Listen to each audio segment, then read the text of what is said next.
Здравствуйте, в эфире информационная программа «Настоящее время. Азия». В пражской студии я, Динара Аргин. Сегодня в выпуске. Сирийские повстанцы из ИГИЛ взяли под свой контроль в районе отбитой ими Пальмиры крупнейшие нефтегазовые месторождения Сирии. Режим Асада остался без энергоносителей, а значит и без денег и топлива. Россия лишь делает вид, что воюет с террористами. Назарбаев вручил орден за умножение духовного потенциала Казахстана скандально известному министру культуры страны, которого обвиняют в сексуальных домогательствах десятки его бывших студентов. Российский оппозиционер Алексей Навальный заявил о начале своей президентской кампании. Стать президентом России в 2018 году шансов у него немного, но отправить Навального в тюрьму властям теперь будет сложнее. Настоящих выборов в России не было с 1996 года. Монгольский танцор потряс мир своими голографическими двойниками. Голограммы во время его номера двигаются в реальном времени, независимо от своего прообраза.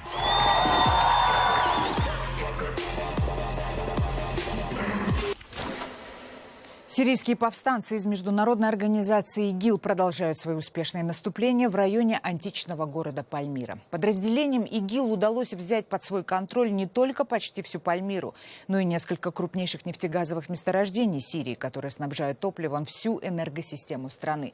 Теперь энергоснабжение крупных сирийских городов фактически перерезано.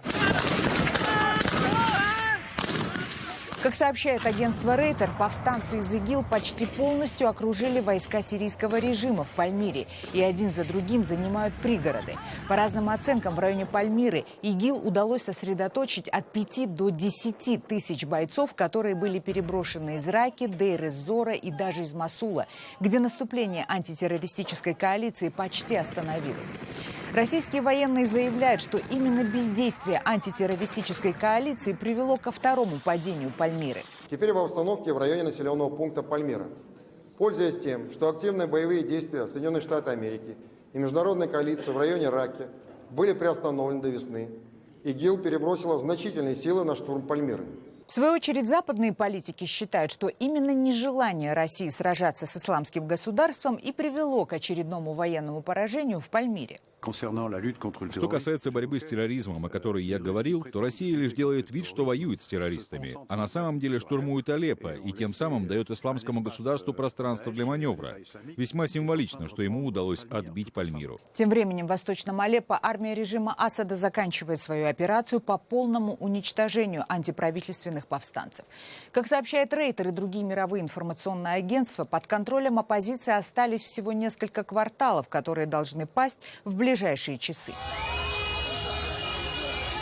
Между тем, сторонники Асада по всей Сирии уже начали праздновать победу после того, как сам Башар Асад поздравил правительственных военных с успехом в Алеппо. Правозащитники и сотрудники международных организаций в свою очередь заявляют, что в Алеппо продолжают массово гибнуть его жители. В целом, по состоянию на вчерашний вечер мы получили данные о том, что проправительственные войска убили не менее 82 гражданских лиц, в том числе 11 женщин и 13 детей, в 4 кварталах города – Бустан Аль-Каср, Аль-Фирдоус, Аль-Каляса и Аль-Салахин. О том, что до полной победы над повстанцами еще далеко, свидетельствуют и кадры самой сирийской армии, на которых видно, что перестрелки и бои продолжаются даже в уже освобожденных районах города. Из восточной части Алеппо продолжается исход гражданского населения. Как заявляют в российском Генштабе, город покинули больше 100 тысяч человек. Также российские военные утверждают, что армии Асада добровольно сдались 2200 повстанцев, 2100 из которых сразу же были амнистированы президентом Сирии. Все очень дорого, но повстанцам ни до кого нет дела. Мы все время голодаем и боимся. Нет ни воды, ни электричества. Хватит с нас унижений. Мы решили уйти. Все родственники уже ушли, и мы даже не знаем, где они сейчас. Они оставили нас и ушли из родного города. Сегодня мы тоже отсюда уйдем. Сирийские правительственные СМИ демонстрируют кадры возвращения жителей восточного Алеппо в районы, полностью зачищенные от вооруженной оппозиции. Правда, поток возвращающихся не так велик по сравнению с числом тех, кто стремится покинуть восточные районы города. Также сирийские военные утверждают, что обнаружили большое количество складов повстанцев, где среди огромного арсенала вооружения и боеприпасов, в основном болгарского производства, были и значительные запасы продовольствия, которым боевики не желали делиться с голодающим населением. 75% взрослого населения Казахстана поддерживают применение телесного насилия для дисциплины и контроля детей в семье. Такие данные привели эксперты ЮНИСЕФ во время презентации в Астане исследования в сфере бытового насилия в отношении детей. По данным исследования, 60% школьников в стране подвергались избиениям со стороны родителей и опекунов. С подробностями Айнур Коскина.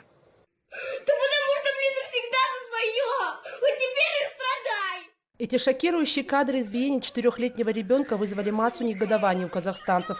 За судьбой павлодарской девочки Айлин следили, затаив дыхание. Ребенка передали отцу, идет судебное разбирательство. Сотрудники прокуратуры считают виновными в подобных преступлениях всех, кто вовремя не сообщил о насилии над детьми.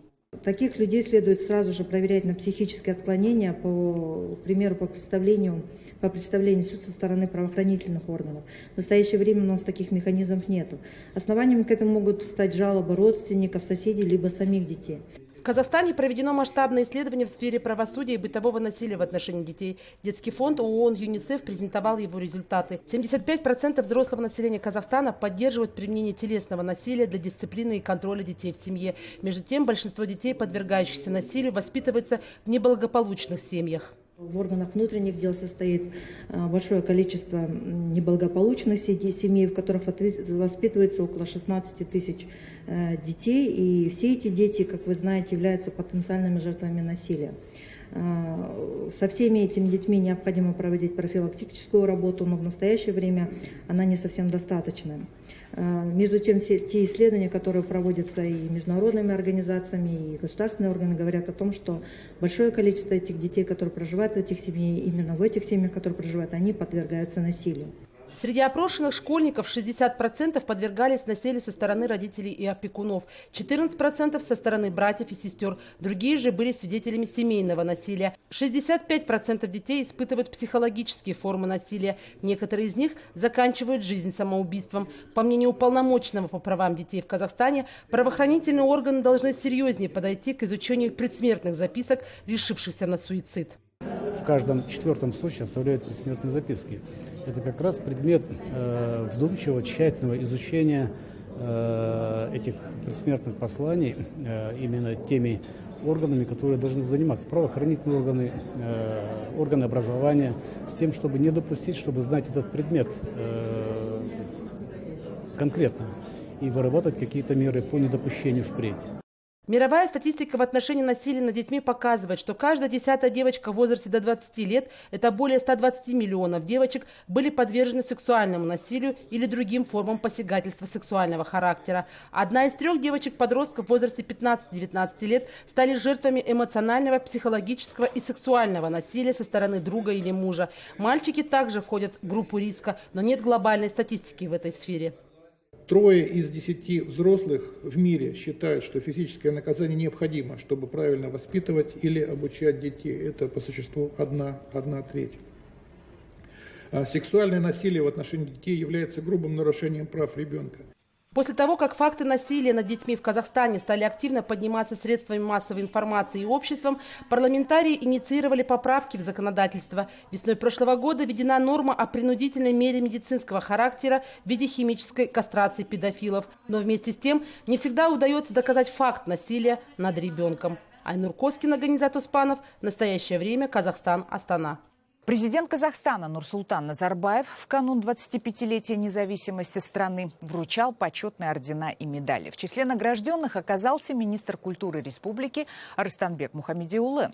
Он получил орден Парасат или орден благородства лично из рук президента. Напомним, что с именем этого эпатажного чиновника связан ряд так называемых сексуальных скандалов последнего времени. Сразу несколько женщин заявили о домогательствах со стороны Мухамедиулы. Он грозился отстаивать свои честь и достоинства в суде, но суд его иск не принял за неправильностью составления. Президент оценил заслуги министра перед страной довольно высоко, поскольку орден Парасат вручается за личный вклад в развитие и умножение духовного и интеллектуального потенциала страны. Туркменистане отметили День нейтралитета. Это второй по значимости общегосударственный праздник в этой стране. Ровно 21 год назад Генеральная ассамблея ООН приняла резолюцию, в которой Туркменистан был признан нейтральным государством. В этом году в честь нейтралитета в столице страны Ашхабаде открыли сразу несколько огромных абстрактных памятников с символическими названиями, таких как «Земля», «Вечность», «Сплоченность», «Прогресс», «Свобода» и «Букет». В День нейтралитета по всей стране прошли праздничные мероприятия. В Ашхабаде в них принял участие президент Гурбангулы Бердымухамедов. По традиции праздник начался у монумента нейтралитета. Президент приветствовал министров, депутатов, представителей общественности и СМИ, которые пришли возложить цветы. Они подходили к монументу ровными колоннами с одинаковыми букетами в руках, а после возложения отдавали поклон монументу нейтралитета. Также в Туркмении состоялись праздничные концерты. Самые известные и популярные артисты и творческие коллективы выступали на фоне огромного портрета Бердымухамедова на главной сцене Ашхабада. В числе приглашенных были уважаемые аксакалы, иностранные представители и самые отличившиеся граждане страны. В Баткенской области Кыргызстана школьники вынуждены ежедневно преодолевать по 10 километров, чтобы попасть на занятия и вернуться обратно. За 15 лет существования села Токтагул-Алуя здесь так и не появилась школа. Местные власти который год кормят обещаниями, предлагая родителям самостоятельно справляться с проблемами. Подробности в репортаже Шавката Тургаева. Когда у нас по 6 уроков, мы отпрашиваемся. Часто добираемся до дома пешком. Преодолевать каждый день расстояние в 10 километров для учеников новостройки Токтагул-Алуя уже давно привычное дело. В их селе школу так и не построили, приходится на занятия идти в город. Общественного транспорта не было здесь никогда. Часто дети возвращаются уже затемно, родители переживают. Зимой холодно, быстро темнеет. Дети могут сесть в междугородний транспорт, но водители их подбирают не всегда. Самое страшное, мы переживаем, что детей могут украсть. Мы обращались к властям не раз по этому поводу. Мольбы о помощи власти будто не замечают. Предложили за счет родителей нанять автобус, который бы 4 раза в день отвозил детей в школу и привозил обратно. За каждого ребенка нужно будет отдавать примерно по $5. От безысходности люди согласны и на такие условия. По этому графику начнем работать. Если с начала следующего года местные депутаты решат этот вопрос и выделят деньги, такие рейсовые автобусы будут ходить по всему пригороду. Но этим обещаниям люди не верят. Год назад чиновники сулили то же самое, но слово свое так и не сдержали. Детям в холоде очень трудно. Попутчики никого не берут. Мы постоянно обращаемся в мэрию. Они кормят нас пустыми обещаниями, но ничего не делают. Новостройка Токтагул-Алуя появилась в Баткенской области 15 лет назад. За это время многие социальные вопросы здесь так и не были решены. Нет даже самого необходимого – чистой питьевой воды и дорог. Шавкат Тургаев, Джени Шайдаров. В настоящее время Баткенская область, Кыргызстан. Далее в программе. Российский оппозиционер Алексей Навальный заявил о начале своей президентской кампании. Стать президентом России в 2018 году шансов у него немного. Но отправить Навального в тюрьму властям теперь будет сложнее. Настоящих выборов в России не было с 1996 года. Монгольский танцор потряс мир своими голографическими двойниками. Голограммы во время его номера двигаются в реальном времени, независимо от своего прообраза. Оппозиционер Алексей Навальный объявил, что идет на выборы президента России в 2018 году и представил свою программу. В ролике Навальный обещает, что собирается бороться с неравенством и коррупцией, выступает за децентрализацию власти и прекращение военных кампаний в Сирии и Украине. Также обещает провести судебную реформу, починить российские дороги и в 2 раза увеличить расходы на здравоохранение. Настоящих выборов в России не было с 1996 года. И это одна из причин нашего бедственного положения. Ведь те, кто сейчас у власти, находятся при ней 17 лет. И они перестали реагировать на любые замечания. На выборах нам пора выбирать не только человека. Пора выбирать между застоем и программой развития. Я такую программу развития готов предложить стране. Я готов доказать, что она лучше, чем то, что предлагает власть. Впрочем, перед тем, как бороться за голоса избирателей, Навальному предстоит побороться за допуск к выборам. Дело Кировлеса, по которому его обвиняют в хищении, повторно отправлено в суд. И если Навального опять признают виновным, баллотироваться на пост президента он не сможет. Однако, как считают многие политологи, теперь, после заявления оппозиционера о своих президентских амбициях, власти будут судить не просто Навального, а кандидата в президенты, пусть и самопровозглашенного. Для выдвижения в качестве кандидата на главный пост Навальному в скором будущем необходимо заручиться поддержкой одной из зарегистрированных политических сил, либо собрать 300 тысяч подписей. Надежда Савченко вышла из партии «Батькивщина» и намерена начать самостоятельную карьеру политика. Но она пока еще остается в одноименной парламентской фракции. Об этом рассказал депутат Иван Крулько. Он уточнил, что все произошло несколько недель назад. Просто соратники Тимошенко решили не придавать это огласке. Напомним, Савченко первым номером в список «Батькивщины» внесла Юлия Тимошенко. В это время тогда еще летчица Савченко сидела в российской тюрьме. Между тем, украинские депутаты обрушились на Савченко с критикой за ее недавнюю встречу с лидерами так называемых ДНР и ЛНР. Депутат от блока Петра Порошенко Ольга Червакова заявила, что Надежда Савченко нарушила закон, письменно не уведомив о выезде за границу специальный отдел Верховной Рады, что может грозить ей тяжелыми последствиями. Вот как на это отреагировала сама Савченко. Я не повинна была питати дозволу. Я не должна была спрашивать разрешения на свои действия. Кто имеет право официально направлять меня, кроме украинцев, которые высказали мне свое доверие, чтобы я их защищала? Также Савченко заявила, что готова к снятию депутатской неприкосновенности и суду. Главный вопрос, с какой целью она поехала тайно встречаться с лидерами сепаратистов. Очень много людей даже на оккупированных территориях имеют разное мнение. В первую очередь им нужно услышать друг друга там. Во-вторых, нам, всей Украине, нужно услышать друг друга. Об обмене нужно говорить с теми, у кого находятся люди. Называть кого-то марионетками – это уже 10-е дело. Но переговоры надо вести с теми, у кого ключи от темницы. В Украине есть до 6 переговорщиков, они постоянно искали контакт со мной и с той стороной. В конце концов, та сторона наконец назначила встречу в Минске. Это была моя первая с ними встреча. Закончилась она на положительной ноте. Будем ждать результатов. Надежда Савченко произнесла то, о чем неоднократно говорили лидеры боевиков и российские политики.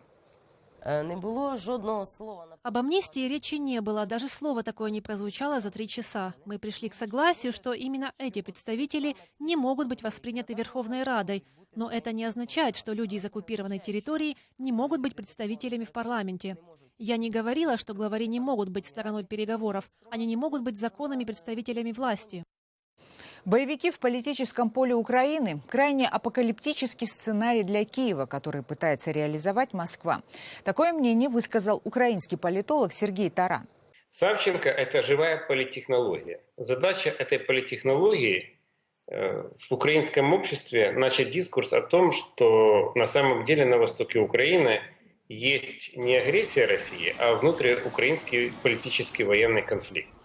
И если это так, то по этой логике, естественно, когда мы говорим о примирении с оккупированными территориями по сценарию Савченко, то это означает, что их представители должны также попасть в украинскую власть. Но навряд ли этому сценарию будет какая-либо перспектива, потому что в Украине, во-первых, очень хорошо понимают, что марионетки на востоке Украины – это всего лишь марионетки. И если бы Савченко договаривалась с тем, от кого это зависит, война на востоке, но это Путин, Кремль. Не Захарченко, не Плотницкий. Но тогда это еще как-то можно понять, потому что ты договоришься с тем, от кого что-либо зависит.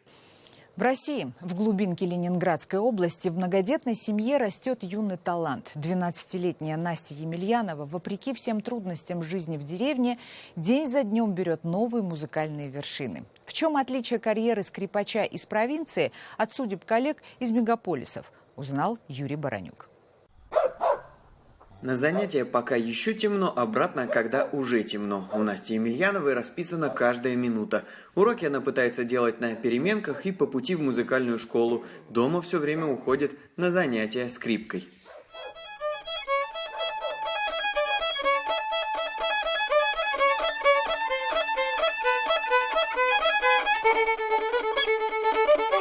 Свою первую музыкальную награду Настя получила в 7 лет, почти сразу после того, как впервые взяла в руки инструмент. В музыкальную школу, кстати, попала случайно, когда они с бабушкой и дедушкой проездом были в районном центре, в городе Сланцы.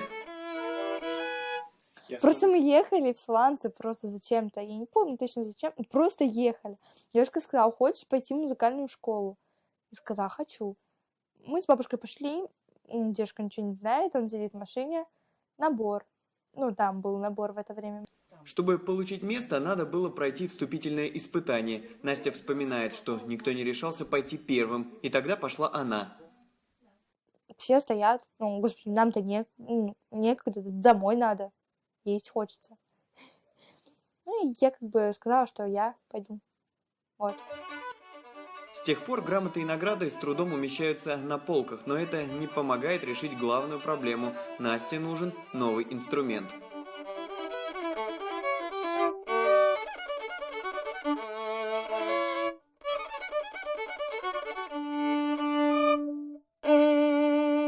На самом деле скрипка должна лежать не вот так вот, а вот так. Рука на скрипке.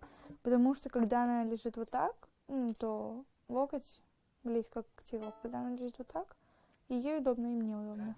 Настя старшая дочь в многодетной семье. У нее еще 3 младших брата. Чтобы не стеснять их и маму, девочка переехала к бабушке и дедушке. Они живут только на одну пенсию, вторую откладывают.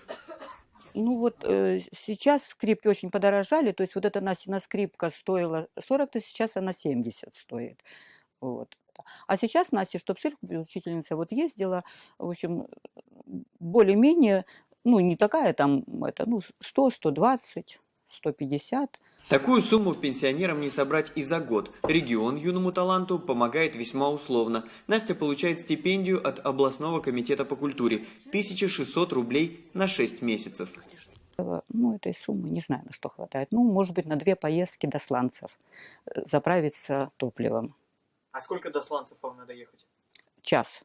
А по километражу? 50 километров. Это в одну сторону. Дорога съедает львиную часть бюджета. В музыкальную школу надо ездить почти каждый день. Дедушка возит Настю на старенькой машине. Общественным транспортом в Сланцы ей не добраться. А последний автобус в Заклепе уходит как раз во время урока в музыкальной школе. Есть надежда, что с покупкой скрипки помогут местные предприниматели. Но Настя все равно мечтает уехать в Петербург. Специальная школа при консерватории Римского-Корсакова. Вот туда бы я хотела попасть. Год назад девочка прошла там прослушивание. Педагоги успехи Насти оценили, сделали несколько замечаний. Настя уверяет, что их уже исправила. Скоро снова попробует поступить в петербургское учебное заведение. Причем так, чтобы получить место в общежитии. Это надо сделать еще и потому, что старшие классы в ее родной школе в Старопольском сельском поселении, скорее всего, набирать не будут. Юрий Баранюк и Александр Глебов. Настоящее время. Ленинградская область. В Улан-Баторе назвали победителей конкурса «Монголия ищет таланты». Одним из них стал монгольский танцор Шижирбат, выступление которого в Ютубе набирает миллионы просмотров со всего мира.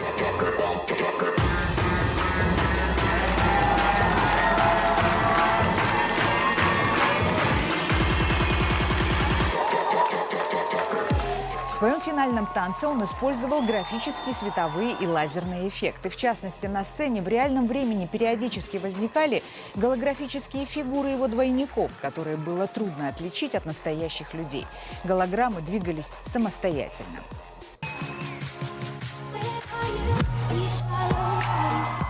Его выступление в полуфинале стало одним из самых часто задаваемых в монгольских соцсетях и превратилось в вирус. Шижирбат занял 2-е место. Это были все новости, о которых мы хотели вам рассказать. Читайте нас в социальных сетях и смотрите на сайте KarenTime.tv. Мы встретимся с вами завтра в это же время. Всего доброго.